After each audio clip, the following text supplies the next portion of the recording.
And I have been thinking,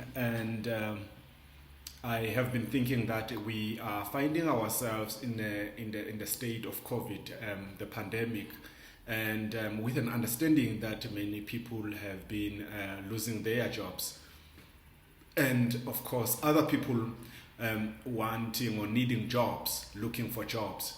And with the knowledge that in South Africa, I think at this point in time, our unemployment rate is 38%. And I know that there are some other countries such as Vietnam where it's about 8%. Other countries, I think um, Philippines, I think it's 14, 16%, something around there. And so we've got a high level of unemployment rate in South Africa.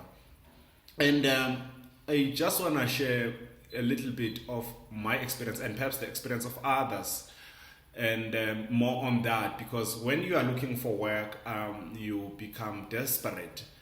And of course, then perhaps you can apply for jobs and then perhaps get scammed. Will I say it has ever happened to me?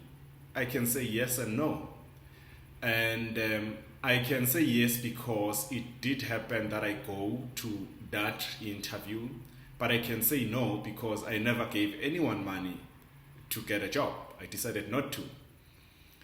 And and the sad part about these people is that they don't think about people. They take people for granted.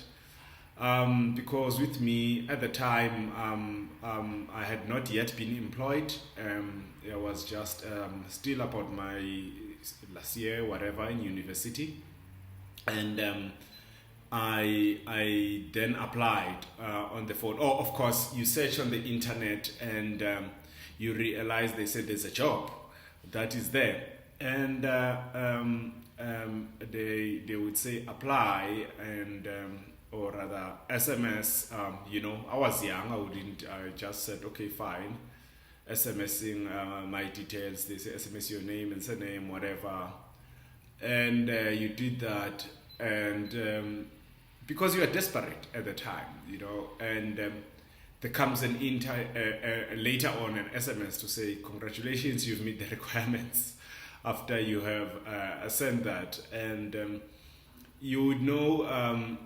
This might come from the same number that you might have sent, or it might come from a different number. At times you understand that you can buy SMSs and use that long number so that it doesn't show that it comes from a cell phone number, so that it might seem so legit that as if it comes from a data or a computer of a company and all of that. But people are able to buy SMSs from certain companies and be able to do that.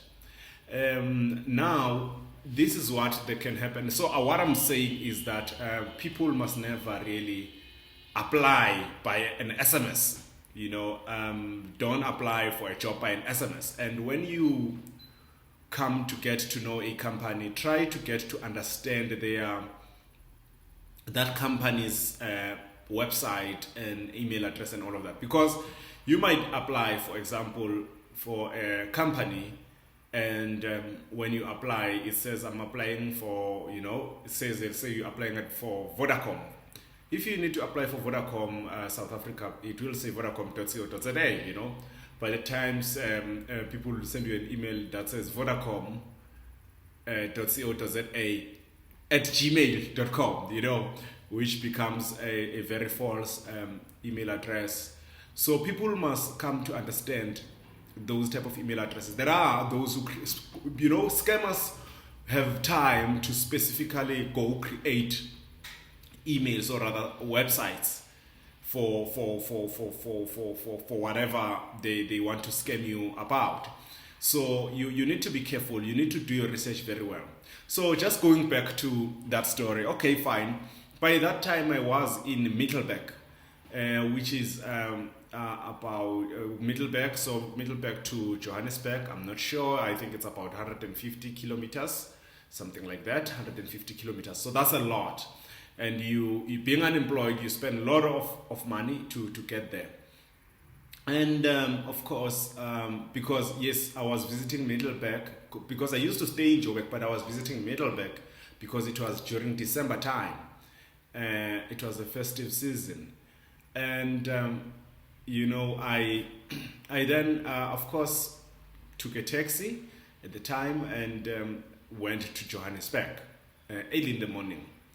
They say to you, and there are so many tricks that they would say. They would say, wear a white shirt and what. It seems like when you get into the office, you must already, they must already see you, what you are here for. Even the security downstairs will tell you, where to go.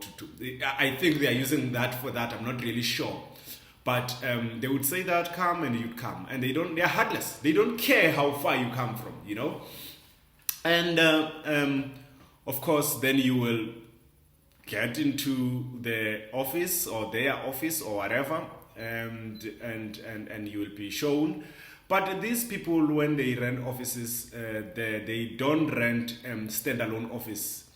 They would rent an office in an apartment space where it's a residential sort of an apartment, and they would rent that room for an office most of the cases. So those are some of the things you need to look at.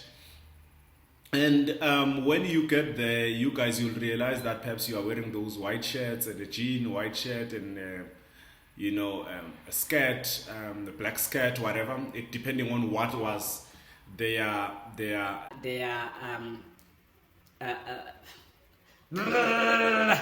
what was their instruction.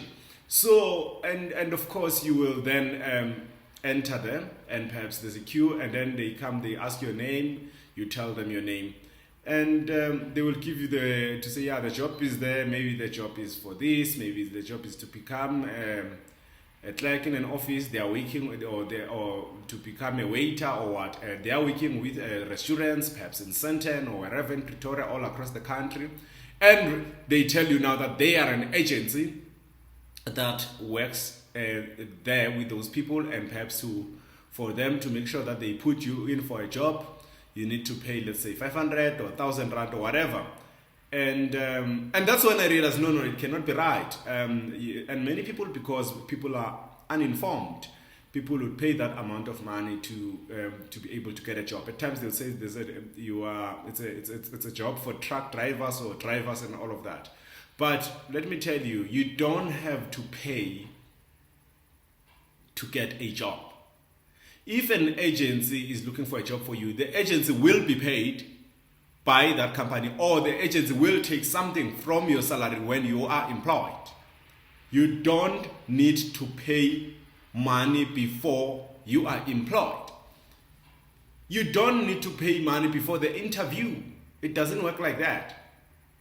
So you need to look at those type of agencies when you apply for jobs. There are very few agencies like Kelly's Group, which is a very legit agency in Johannesburg. And of course, so that's just my warning that in South Africa, even if you are not from South Africa and you one day you'll want to come and work in South Africa, or perhaps you are here due to political issues in your country or economic issues, and perhaps you are looking for a job, that is the case in South Africa. And other than that, I am aware also that there are other jobs that I've heard about. There's this lady that I know very close, who first was scammed, just like they tried to scam me, but she was scammed because she paid the money. So she was scammed when she paid the money, and when she tried to call the people answered the phone first. They no longer answer afterwards, and after that they would move offices. They would tell you, because they go around different offices, especially in Johannesburg. So some of them are in Pretoria, but especially in Johannesburg. So they did that. So me, now what I did on my side, in fact, I just to test, because I decided, no, I'm leaving. But then later I just called just to test if my instincts were right. These people are a scam. And I said, yes, I've left. I've paid the money, and I just want to know when I'm gonna get the job. I think I called after 2 days. Yeah, I think I called after 2 days and all of that, just to check. And I was actually lying, because I was not even interested anymore, because I realized these people are scammers. And they switch, they drop the call on me, they hang up on me. So you realize that you find yourself in those type of situations. So that's my warning, that when you come to South Africa and perhaps in any other country, there are those type of scams that you might find. And in terms of the other part of scam, the girl that I was telling you about, she's also this wonderful, beautiful, gorgeous lady, and she wanted to go into modeling, and she then went into an office, she told me, and when she went there, it seemed like those particular people were not necessarily doing modeling. It seemed like they were doing videos for themselves, for porn and all of that. And perhaps I don't know how to distribute them, perhaps to some agencies or whatever sites, so that perhaps they can gain from that. Just like we do perhaps a YouTube video in order perhaps to be more, have a channel, and later on, if it works well, get funds and all of that. So perhaps they do the same thing. But then, she was told that, and she realized very fast, and then she left. But she also learned, from what she tells me, she also learned that shame, most girls who can't see that very fast tend to fall for that, because for modeling they will start saying perhaps take off your clothes just so that we can see bikini, and then they will go on until it becomes uncontrollable. So those are the type of scams that you will find in South Africa. I will be talking about many things that you can find in South Africa, and many other different things about different topics. So if you'd love that, please subscribe to my channel, and please below do tell me what is it that you'd want me to tell you about with regard to South Africa, with regard to Egypt, because I've been there, and perhaps I'll tell you a little bit about Ethiopia, on how you get treated at the airport, and also within South Africa, the different cities in South Africa, between Pretoria, Cape Town, because I'm staying in Pretoria right now. I stayed in Cape Town, I stayed in Joburg. I've been all across the country in all the 9 provinces, Mahikeng, so I can tell you about all the lifestyles and how people are. So if you would love that, please do leave a comment, and then I will make sure that I have more of these videos coming through. So please do subscribe as well, and like the video, so that it can suggest to more people who would want to come to South Africa. Thank you. See you next time.